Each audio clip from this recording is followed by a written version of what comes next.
بسم اللہ الرحمن الرحیم۔ جناب آج آپ کے ساتھ 3 اہم خبریں ڈسکس کرنی ہیں۔ پہلی خبر یہ ہے، آپ نے بھی سنی ہوگی، سوشل میڈیا پہ بڑی گرم ہے جناب جنرل ریٹائرڈ احمد شجاع پاشا صاحب کو سندھ کا گورنر لگایا جا رہا ہے۔ اس میں کس حد تک صداقت ہے اس کے ذرا تھوڑا سا تجزیہ کریں گے، پروس اینڈ کانس ڈسکس کریں گے۔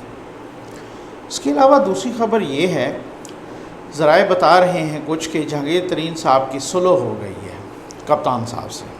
ٹھیک، اس پہ بھی دیکھتے ہیں، بہت ہی کچھ اہم ملاقاتیں بھی ان کے ساتھ ہوئی ہیں۔ اور تیسری یہ ہے کہ EOBI پینشنرز جو کہ بزرگ پینشنرز ہیں، ان کا اضافہ کر کے پینشن میں پھر کاٹ لیا گیا ہے، یہ کیا چکر ہے؟ سب سے پہلے مختلف کچھ غیر معروف اخبارات نے بھی، بلکہ کچھ صحافیوں نے بھی، بلکہ کچھ بڑے صحافیوں نے بھی اس خبر کو ضرور ڈسکس کیا ہے۔ ہارون رشید صاحب نے بھی ڈسکس کیا ہے اور لوگوں نے ڈسکس کیا ہے۔ سندھ کا ایک انگلش اخبار ہے ریجنل ٹائم، اس نے بھی بہت تفصیل کے ساتھ ڈسکس کیا ہے۔ بشر لقمان صاحب کا ایک اخبار ہے، انہوں نے بڑا تفصیل کے ساتھ اس کو ڈسکس کیا ہے اور یہی کہا ہے کہ احمد شجاع پاشا صاحب کو لگایا جا رہا ہے سندھ کا گورنر۔ اچھا، اس میں کچھ عرصے سے یہ نام بھی اور ایک اور نام بھی جو کہ ذوالفقار مرزا صاحب کا نام ہے، وہ آپ کو پتہ ہے، یہ دونوں نام سرکولیٹ کر رہے تھے افواہوں میں، آپ کہہ لیں رومرز میں یا خبروں میں یا ذرائع میں یا کسی بھی حوالے سے، کہ جناب یا ان کو یا ان کو لگایا جا رہا ہے سندھ کا گورنر۔ اچھا، یہ 2 نام تھے۔ اچھا، اس میں نے یہ سوچا کہ اگر ذوالفقار مرزا صاحب، کچھ بعید تو نہیں ہوتا، ایک بات، دوسری بات یہ ہے کہ یہ فیڈرل گورنمنٹ کا پراگیٹو ہوتا ہے، جو گورنر ہوتا ہے وہ صوبے میں فیڈرل گورنمنٹ کا ہی ریپریزنٹیٹو ہوتا ہے، لیکن عام طور پہ روایت یہی ہوتی ہے کہ بعض اوقات یہ پہلے بھی ہوا ہے، ماضی میں کچھ اس کی مثالیں ہیں، ایک صوبے کا بندہ دوسرے میں لگا دیا گیا تو اس پہ پھر بڑا کرٹیسزم آیا ہے بہت، اور بعض لوگ کچھ بہت ہی کنٹروورشل ہوتے ہیں جیسے ذوالفقار مرزا صاحب، ان کا پہلے تو خیر بہت ہی پیپلز پارٹی کے ساتھ بہت گہرا تعلق تھا، لیکن پھر اس کے بعد جس طریقے سے انہوں نے ان کو اون کیا، عزیر بلوچ کو، ان کے پورے گروپ کو، اور وہ جو پیپلز امن کمیٹی کا بنانا اور وہ سارا چکر لمبا چوڑا، اور اس حوالے سے میرا خیال ہے پیپلز پارٹی سے زیادہ ان کی اپوائنٹمنٹ ایز اے گورنر، وہ MKM کو جو کہ حکومت کے اتحادی بھی ہیں، ان کو زیادہ شدید تحفظات ہوں گے، اور یہ مجھے لگتا ہے کہ ایک بھونچال سا آ جائے گا۔ اس پارٹی کا تو خیر کرٹیسزم آئے گا ہی آئے گا اگر لگانے کی صورت میں، لیکن وہ مجھے بہت ہی تقریباً میں کہتا ہوں ناممکن تو کچھ نہیں ہوتا، لیکن بہت مشکل لگتا ہے کہ ان کو لگانے کا۔ جو دوسرا نام ہے جناب احمد شجاع پاشا صاحب کا، ان کے بھی حوالے سے یہ ہے کہ یہ چونکہ یہ بھی تو دوسرے صوبے کے ہیں، اب بات یہ ہے کہ جناب بہت سارے لوگ یہ کہہ رہے ہیں کہ اب ایسی ضرورت کیوں پیش آئی، آخر ہوا کیوں؟ کیا یہ کچھ اس تناظر میں ہے کہ کچھ عرصے سے PPP ورسز PTI چل رہا ہے، اور بہت زیادہ آپ نے دیکھا کہ خاص طور پہ کرونا کے تناظر میں جس طریقے سے پھر انٹرنیشنل کمیونٹی نے بھی ان کو فون کیا اور اپنا اون کیا اور ان کو اپریشیٹ کیا اور ان کو اس طریقے سے ان کی تعریف کی کرونا میں جو انہوں نے سٹیپس اٹھائے اور وغیرہ، پھر یہاں سے ایک عجیب و غریب جو ہے بیک لیش آنا شروع ہوا سوشل میڈیا پہ بھی اور PTI کی طرف سے بھی وغیرہ وغیرہ، ٹھیک۔ اچھا، اب یہ اسی تناظر میں ہے، یا دوسری بات یہ ہے کہ کیا ان کو ظاہر ہے ان بہت ساری اپوزیشن احمد شجاع پاشا صاحب کے حوالے سے تحریک انصاف کے ان کے گٹھ جوڑ اور بہت کچھ باتیں ہوتی رہیں، وہ آپ کو بھی معلوم ہے، اس میں کوئی نوازنے کا چکر ہے، یا ایک اور چکر ہے کہ جو 18th امینڈمنٹ کی آوازیں آپ سن رہے ہیں اس حوالے سے، کیونکہ میں آپ کو بتاؤں گورنر ہو یا پریزیڈنٹ، آئین پاکستان میں ان کا خاص طور پہ جو ابھی یعنی 18ویں ترمیم کے بعد اور ابھی جو آئین پاکستان کی موجودہ شکل ہے، اس میں ان کا رول بہت ہی نامنل ہے، بہت ہی یوں سمجھ لینا کہ یہ عہدہ ایک ٹائٹلر سا عہدہ ہے، ایک برائے نام کہہ لیں، آئینی عہدہ تو ہے ضرور، لیکن اب آپ کہہ لیں کہ اگر یہ اسمبلی کو یعنی لیجسلیچر کو کوئی زیادہ تنگ کر سکتا ہے تو اس کا جواب بھی نیگیٹو میں ہے کہ نہیں، اسمبلی کی لیجسلیشن کو یا یہ پارلیمنٹ کو یا یہ صوبائی اسمبلی کو یا صوبائی حکومت کو کوئی زیادہ تنگ کر سکتا ہے اپنے آئینی عہدے کے اعتبار سے، اپنے آئینی اختیارات کے اعتبار سے؟ ایسا نہیں ہے۔ کوئی وہ لیجسلیشن کریں گے، ظاہر ہے جس طرح سے یہاں کی لیجسلیشن پریزیڈنٹ کے سائن کی ضرورت ہوتی ہے تو وہاں پہ گورنر کے سائن کی ضرورت ہوتی ہے۔ ایک دفعہ تو وہ اس کو ریٹرن بھی کر سکتا ہے، لیکن اگر وہ ایک آئین کا پورا پروسیجر ہے کہ وہ دوبارہ کر لیتے ہیں تو وہ اس میں کوئی آئی تھنک کہ اس طرح کی کوئی محتاجی والی بات نہیں ہوتی کہ کوئی گورنر کا جو ہے نا ایسا رول ہو۔ اچھا پھر اگر ایسا ہو بھی صحیح کہ کچھ دنوں تک انہیں تنگ کر دیا جائے تو پھر تو ویسے بھی وہاں پہ وفاق کا اپنا ریپرزینٹیٹیو بیٹھا ہے نا۔ ایک چیز جو بہت سارے لوگ اٹھا رہے ہیں کہ اگر کل کو بالفرض سپوز ایک ایسی صورتحال آتی ہے کہ وہاں پہ کوئی گورنر رول امپوز کرنا پڑ جاتا ہے، جو کہ آپ کو یاد ہے کچھ عرصہ پہلے تک اس کی بڑی آوازیں آ رہی تھیں، اور خود یہ آوازیں کوئی باہر سے نہیں آ رہی تھی، یہ کوئی ذرائع سے نہیں آ رہی تھی، بلکہ کچھ خود گورنمنٹ کے منسٹرز تھے، جیسے فواد چودھری صاحب ہو گئے، جیسے کچھ اور لوگ ہو گئے، جو کہ جیسے خود جو ہے نا اس سلسلے میں کچھ ملاقاتیں ہوئی تھیں عمران اسماعیل صاحب کی وزیر اعظم صاحب سے، تو ان ملاقاتوں کے تناظر میں بھی لوگ یہ سوچ رہے تھے کہ کچھ خصوصی، اب انہوں نے بھی کچھ اس طرح کے سٹیٹمنٹ دیے تھے کہ گورنر راج لگانے یا گورنر رول امپوز کرنے میں۔ تو بہرحال وہ بات یہ ہے کہ اگر اب لوگ اس تناظر میں بھی دیکھ رہے ہیں کہ کوئی اس طرح کا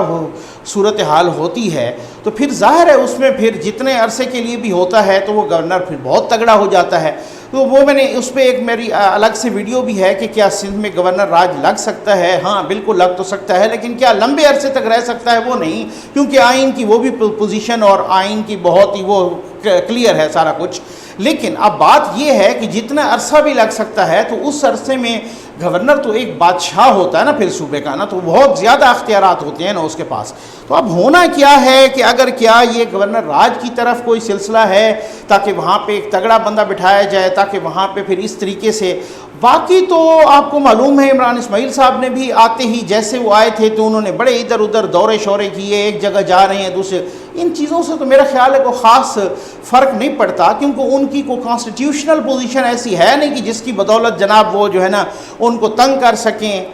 گورنمنٹ کو، جو پروونشل گورنمنٹ ہے اس حوالے سے۔ تو اب یہ دیکھیں، اور بلکہ بہت سارے میں سمجھتا ہوں کہ آپ یہ دیکھ لیں کہ کچھ تو ذرائع نے یہاں تک بھی لکھ دیا اور بلکہ کہہ بھی دیا کہ ان کے بس اناؤنسمنٹ ہے، وہ کچھ ہفتوں سے جو ہے نا یہ رومرز چل رہی تھی لیکن اب وہ فائنل سٹیجز میں ہے، تو اب یہ اناؤنسمنٹ جلد ہی ہونے لگتی ہے۔ ایک بس میں آخری دو باتیں کر دوں، وہ یہ ہے کہ اس سلسلے میں ہو سکتا ہے کہ کوئی بعض اوقات ایسے بھی ہوتے ہیں بہت سارے اس طرح کے سرکلز کہ جی دو نام سامنے رکھ کے تو کوئی تیسرے کا اناؤنس کر دیتے ہیں۔ عمران اسماعیل صاحب کا ویسے بھی ابھی وہ تو خیر بیمار ہیں، اللہ تعالیٰ ان کو شفا یاب کرے کورونا سے، تو اس میں جو ہے نا ان کا، لیکن ان پہ بھی عدم اعتماد، اور کیا پی ٹی آئی بھی ان کے دوست جو ہے نا اندر کے وہ بھی کیا ان کو یہ برداشت کریں گے کہ جناب ذوالفقار مرزا صاحب کو اٹھا کے یا پاشا صاحب کو یہاں سے وہاں لے جا کے لگا دیا جائے؟ تو یہ ایک ان پہ بھی ایک عدم اعتماد ہوگا، لیکن پھر بھی ان کی جماعت کا فیصلہ ہوگا تو ان کو قبول کرنا پڑے گا۔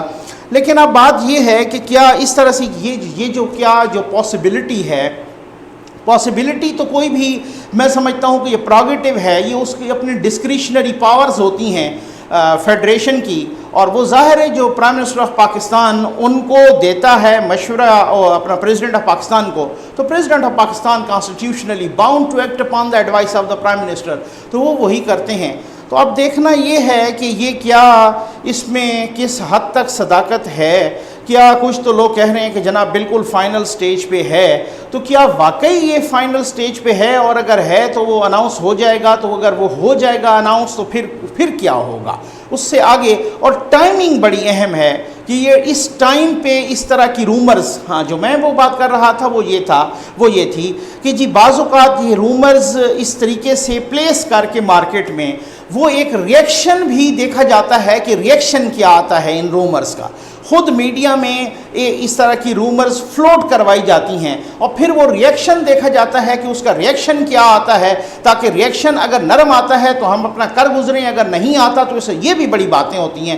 یہ بھی بہت چیزیں ہوتی ہیں۔ اب دیکھیں کہ ہوتا کیا ہے، کیا کوئی دو کا نام لے کر انہی میں سے، یا کوئی تیسرا، یا صرف یہ رومرز فلوٹ کرائی گئی ہیں اور پھر اس کے بعد اس کو بیک آؤٹ کر گئے ہیں وغیرہ۔ اس پہ ابھی فردر جو لیٹسٹ ڈیولپمنٹ آئے گی تو میں آپ کے ساتھ ضرور ڈسکس کروں گا۔ جہانگیر ترین صاحب، اور کہا جا رہا ہے دوسری خبر جو میں نے کہا تھا، اور کپتان صاحب کی سلو کے بارے میں یہ کس طرح سے ذرائع بتا رہے ہیں کہ جناب جی ہاں جہانگیر ترین صاحب کے ساتھ علیم خان صاحب کی جو پنجاب کے سینئر منسٹر ہیں، ابھی ریسنٹلی وہ بھی قریب ہوئے ہیں، اور وہ ان کے بارے میں کہا گیا کہ وہ قریب اسی وجہ سے ہوئے ہیں کہ جہانگیر ترین صاحب دور ہو گئے ہیں۔ وہ قریب اس وجہ سے ہوئے ہیں کہ ان کی بڑی اہم کچھ ملاقاتیں بھی ہوئی تھیں، ٹھیک ہے۔ اب بتایا جا رہا ہے کہ جناب انہی کی ملاقات جہانگیر ترین صاحب سے بھی ہوئی ہے، ٹھیک ہے۔ ان کے ساتھ ساتھ وزیر دفاع صاحب کی بھی ملاقات ہوئی۔ جی ہاں جناب، آپ وزیر دفاع صاحب کو، پرویز خٹک صاحب کو معمولی بندہ نہ سمجھیں۔ پرویز خٹک صاحب یوں سمجھ لیں کہ جب یہ جوڑ توڑ، یہ مذاکرات، اس میں آپ کو یاد ہے کہ جب مولانا صاحب کا دھرنا تھا تو اس میں جو مذاکراتی کمیٹی تھی اس میں بھی پرویز خٹک صاحب تھے۔ مطلب پرویز خٹک صاحب بہت ہی، میں سمجھتا ہوں کہ جو وزیر دفاع صاحب کے جو اس ملک میں بہت ہی منجھے ہوئے سیاستدان ہیں، تو بہت تجربہ کار، جن کو بہت ہی سیاست کی سمجھ ہے، ان میں سے ایک نام وہ بھی ہے۔ عام طور پہ تو سوشل میڈیا پہ آپ دیکھ رہے ہوتے ہیں نا ان کے بڑے لطیفے بن رہے ہوتے ہیں یہ، لیکن نہیں، وہ بڑے سوبر انسان ہیں، بڑے ڈیسنٹ، اور بہت ہی جو مطلب جو ہے نا ان کو پولیٹیکل سارے یہ داؤ پیچ کی بڑی سمجھ ہے۔ یہ میں آپ کو بہت سالڈ انفارمیشن کی بنیاد پہ کہہ رہا ہوں، وہ بہت ساری پارٹیز میں بھی رہے ہیں۔ اچھا، ان کی بھی ملاقات ہوئی، وہ بھی کہتے ہیں کہ ساتھ تھے۔ علیم خان صاحب اور پرویز خٹک صاحب کی ملاقات ہوئی جناب جہانگیر ترین صاحب سے۔ اچھا، ان کے ساتھ جب ملاقات ہوئی تو وہ کہتے ہیں کہ جناب ذرائع بتاتے ہیں کہ انہوں نے پہلے بڑے گلے شکوے کیے اور سارا کچھ اور یہ وہ کیا۔ تو اس کے ساتھ ساتھ اچھا، اب ایک اور بھی بہت مزے کی بات میں آپ کو بتاؤں کہ اس دوران جناب پرویز خٹک صاحب نے اپنے گلے شکوے بھی شروع کر دیے۔ انہوں نے کہا ہاں جی، وہ تو آپ کو پتہ ہے کہ میرے ساتھ بھی ایسے ہوا، دیکھیں میں نے کتنا صوبے میں ان کو جتوایا اور کتنی میری پروگرس تھی، کتنا میرا، تو وہاں مجھے دوسری دفعہ وزیر اعلیٰ نہیں بنایا گیا، اور کس طریقے سے، اور یہاں بھی مجھے ایک بڑی ہی کس طرح کی منسٹری دے دی گئی کہ وہ پھر کہتے ہیں نا کہ جو جیسے پاکستان میں وزیر دفاع، وہ وزیر جو ہے نا جو منسٹر آف ڈیفنس ہوتا ہے، وہ منسٹر آف ڈیفنس سے زیادہ منسٹر آف سیلف ڈیفنس ہوتا ہے، تو وہ اس طریقے کو کہتے ہیں مجھے بے اختیار سا ایک عہدہ دے دیا گیا۔ تو انہوں نے بھی اپنا جو ہے نا اس طریقے سے، تو اب وہ علیم خان صاحب اور پرویز خٹک صاحب، انہوں نے ایک بات اور کہ بھائی یہ بھی بہت ہی ذرائع بتا رہے ہیں کہ کچھ کسی خیر خواہ نے کپتان صاحب کو جناب وہ دیا ہے مشورہ کہ جی آپ اس طرح سے کریں کہ ان کے ساتھ فی الحال سلو کریں جہانگیر ترین صاحب کے ساتھ، ادروائز آپ کو پتہ ہے نا کہ اگر نہ کی تو پھر ان کے بڑے ہی رابطے ہیں اور وہ روز جو ہے نا کسی سے ملاقات کر رہے ہوتے ہیں، اور ان کے یہاں پر بھی جو ہے نا کچھ ایک میں آپ کو اور بھی خبر دوں کہ ذرائع یہ بھی بتایا ہے کہ پرویز خٹک صاحب نے ایک وارن کیا ہے خود پرائم منسٹر صاحب کو، بڑے دھیمے لہجے میں آپ کہہ لیں یا آپ جو ہے نا بٹوین دا لائنز کہہ لیں کہ جی آپ اس طرح سے نہیں کریں، ادروائز میرے سمیت بہت سارے بندے ہوں گے جو وہاں کھڑے ہونے پہ مجبور ہوں گے اور بڑا مسئلہ ہو جائے گا۔ اور بھی کچھ جو ہے نا ذرائع یہ کہہ رہے ہیں کہ بہت سارے دوستوں نے مشورہ دیا کہ جناب آپ اس طرح سے نہیں کریں، یا اپنی پارٹی میں بغاوت ہو جائے گی۔ تو ایک خیر خواہ نے بھی یہ مشورہ دیا کہ آپ اس سٹیج پہ ان کو جو ہے نا راضی رکھیں، اور ان کا کم از کم اب مسئلہ بڑا ہو گیا ہے۔ شیخ رشید صاحب پہلے کہہ رہے ہیں کہ جی کپتان تو نہیں چھوڑیں گے جناب، بالکل سب کو رگڑ کے رکھیں گے۔ اب وہ ایک ظاہر ہے ایک اپنا جو ہے نا انہوں نے کریڈٹ بھی لیا کہ دیکھیں جی کس نے کیا ہے اس طرح سے، ہم نے تو وہ پبلک کر دی وہ رپورٹ بھی، حالانکہ وہ ایک اور بات ہے کہ انہوں نے پبلک نہیں کی، خود ندیم افضل چاند صاحب بھی کہہ رہے ہیں، باقی بھی کہہ رہے ہیں کہ وہ جو لیک ہو گئی ہے تو پبلک تو کی نہیں تھی، لیکن خیر انہوں نے کہا کہ جی کریڈٹ لیا کہ ہم نے پبلک کی تھی۔ کون کرتا ہے پبلک اپنے لوگوں کے خلاف یہ، اور وہ بھی جہانگیر ترین صاحب جیسے بندے کے جو بھی بالکل۔ اب وہ شیخ رشید صاحب بھی کہہ چکے ہیں کہ جناب نہیں وہ تو نہیں چھوڑیں گے، اگر وہ چھوڑیں گے تو ان کا بڑا مسئلہ خراب ہو جائے گا۔ وہ پھر اگر چھوڑیں گے تو ان کا پورا نیریٹو گڑبڑ ہو جائے گا. ایک کا کریڈٹ وہ لے چکے ہیں صرف پبلک کرنے کا, اور اب اگر وہ کارروائی نہیں کرتے, اب بڑا عجیب و غریب سی صورتحال ہو گئی کہ کارروائی نہیں کریں گے یا اس کو تھوڑا سا جو جس طرح سے وہ آئی پی پیز کے اسکیم کو تھوڑا سا جو ہے نا 2 مہینے یا 3 مہینے کے لیے آگے کر دیا گیا. اب اسی طریقے سے اس پہ بھی وہی والی بات ہے نا کہ مٹی پاؤ پالیسی والی, کہ اگر اس کو بھی اسی طریقے سے مٹی پاؤ پالیسی کے تحت وہ آگے کرتے ہیں یا کیا کرتے ہیں. عارف حمید بھٹی صاحب نے بھی, آپ کو پتہ ہے ان کے بھی کہاں لنک ہوتے ہیں. عارف حمید بھٹی صاحب نے جناب کہا ہے اپنے ایک پروگرام میں 1-2 دن پہلے, انہوں نے کہا ہے کہ کپتان صاحب نے فون کر کے جناب شبیر ترین صاحب کو انہوں نے واضح الفاظ میں کہا ہے, یہ بتا دیا ہے کہ جناب کچھ نہیں ہوگا آپ کے خلاف, وہ کچھ نہیں ملا, آپ اطمینان رکھیں.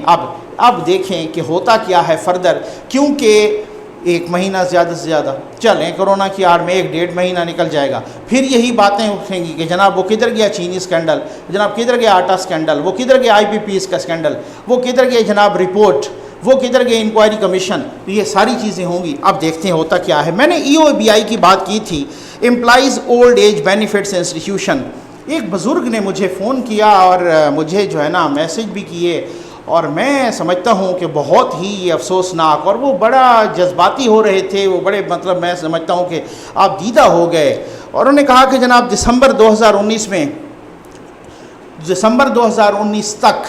ہماری پینشن جو آ رہی تھی وہ آ رہی تھی 6,500 روپے, یعنی 6,500 روپے. اب اس دور میں یہ پینشن آپ کو پتہ ہے اونٹ کے منہ میں زیرہ کے برابر, اس سے بھی کم ہے شاید. تو اب جناب انہوں نے کہا کہ اس کے بعد جنوری 2020 میں یہ فیصلہ ہوا کہ ہماری پینشن میں 2,000 کا اضافہ. پہلے تو یہ کہا گیا کہ یہ 10,000 کریں گے یہ وغیرہ وغیرہ, لیکن پھر 2,000 کا اضافے کے ساتھ وہ ہو گئی 8,500. اور جناب جب 8,500 ہوئی تو جناب پرائم منسٹر آف پاکستان نے بھی کہا کہ دیکھیں جی یہ ریاست مدینہ, یہ تو خیر نیوز میں بھی تھا, میں نے خود پڑھا, یہ ریاست مدینہ کی طرف ایک قدم ہے. جناب زلفی بخاری صاحب نے کہا کہ 15,000 تک ہم اس کو لے جائیں گے. اور وہ کہتے ہیں کہ جناب اپریل 2020 میں جو گزشتہ جو وہ بڑھوتری ہوئی تھی نا, اس پہ جو اضافہ ہوا تھا, گزشتہ 3 ماہ کا وہ ایریئر بھی مل گیا, بقایا جات بھی, اور ہماری پینشن اسی طرح سے 8,500. کہتے ہیں جب مئی 2020 یہ جو کرنٹ منتھ ہے آیا نا, اس میں ہمیں پتہ چلا کہ وہ اضافہ واپس لے لیا گیا ہے. وہ 6,500 جو اس کے اوپر 2,000 کا اضافہ ہوا تھا اور وہ 8,500, تو وہ جناب اضافہ واپس ہو گیا اور ہماری پینشن اسی طرح وہی ہو گئی 6,500. اب وہ بیچارے بڑے شاکڈ ہو گئے. یہ تقریباً پورے ملک میں کوئی 6.5 لاکھ سے زیادہ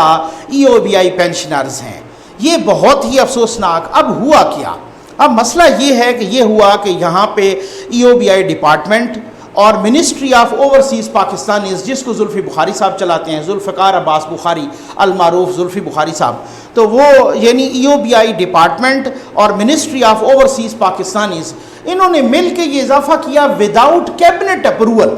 اب کیبنٹ کی اپروول انہوں نے نہیں کرائی, تو وہ ظاہر ہے پھر جب کیبنٹ کی اپروول نہیں کرائی تو پھر منسٹری آف فائنانس اس میں انوالو نہیں ہوئی, تو پھر اس باقی بھی جو منسٹریز ہوئی وہ پھر جو ہے نا قانونی تقاضے پورے نہیں کیے, ان کا وہ دوبارہ واپس ہو گیا. اب وہ بیچارے سارے بوڑھے لوگ ہیں, وہ کہہ رہے ہیں کہ ہم تو جناب عدالتوں تک بھی نہیں آ سکتے. اب وہ ایک التجا کر رہے ہیں کہ جناب پرائم منسٹر آف پاکستان اس کا نوٹس لیں, جناب گورنمنٹ آف پاکستان اس کا نوٹس لے, جناب چیف جسٹس آف پاکستان کو سو موٹو لے. اچھا لوگ بھی کہتے ہیں نا, تو میں کہتا ہوں یار خبریں تو دیتے رہتے ہیں ہم, خبریں آپ کے ساتھ ڈسکس کرتے رہیں گے ہم, ذرائع سے بھی اور انٹرنل سٹوریز بھی اور ان سائڈ سٹوریز بھی, سارا کچھ. لیکن وہی بات ہے نا کہ جب لوگوں کی امیدیں آپ کے ساتھ وابستہ اس طریقے سے ہو جاتی ہیں کہ وہ آپ کو کوئی اپنا جو ہے نا اس طریقے سے سمجھنے لگتے ہیں کہ جی یہ کو ہمارا مسیح ہے یا یہ کو ہمارے آواز پہنچا سکتا ہے, تو میں سمجھتا ہوں یہ صدقہ جاریہ ہوتا تو پھر اس سے بڑا اللہ تعالیٰ کا کرم آپ پہ نہیں ہو سکتا کہ جب آپ کے ساتھ لوگوں کی امیدیں اس طریقے سے وابستہ ہو جاتی ہیں. تو میں یہ چیزیں جو بھی غریب کی آواز ہوتی ہے, چاہے جو بھی بے بس کی آواز ہوتی ہے, چاہے جو بھی اس طریقے سے, چاہے وہ اوورسیز پاکستانیز ہوں, وہاں سے یہاں پھنسے ہوئے ہوں یا یہاں سے وہاں جانے کے لیے پھنسے ہوئے ہوں, یہ EOBI کی یہ بات ہوئی, تو یہ ساری چیزیں جو ہے نا مجھے, میں کہتا ہوں کہ ڈسکس کرنے میں مجھے کوئی آر نہیں ہوتی کہ ایک آواز پہنچائی. اب دیکھیں اس دن اوورسیز پاکستانیز کی بات اس طریقے سے ہوئی, اور باہر سے جو لائے جا رہے کہ یہاں پہ لمبے عرصے کے لیے کرنٹینہ کر دیا جاتا ہے اور پھر ان کو وہ بہت ہی مصیبت اور پرابلم ہوتی ہے. میں نے خود بھی ایک سجیشن کی دی تھی کہ اگر ان کو اپنے گھر میں کرنطینہ کر دیا جائے، ان کو اس طریقے سے آئسولیشن میں رکھا جائے تو وہ بھی بہت بہتر ہے، آپ یہاں والوں کو بھی رکھ رہے ہیں۔ تو آج وہ معید یوسف صاحب نے کہہ دیا کہ جناب بالکل ان کو یہ بھی ہے آپشن کہ گھر میں رکھ دیا جائے، یہ بھی ہے کہ جناب ان کو لمبے عرصے تک نہ رکھ دیا جائے اور بلکہ 24 سے 36 گھنٹے میں اس کو ٹیسٹ کر کے فارغ کر دیا جائے، جو پازیٹیو اگر آئیں تو ان کو اپنے گھر میں ان کو کوارنٹین کر دیا جائے۔ تو یہ بہت اچھی بات ہے کہ اگر ہماری آواز سے کوئی چیز حل ہو جاتی ہے تو ہمیں اس چیز سے خوشی ہے۔ تو امید ہے آپ کو ویڈیو پسند آئی ہوگی۔ آپ کا بہت بہت شکریہ۔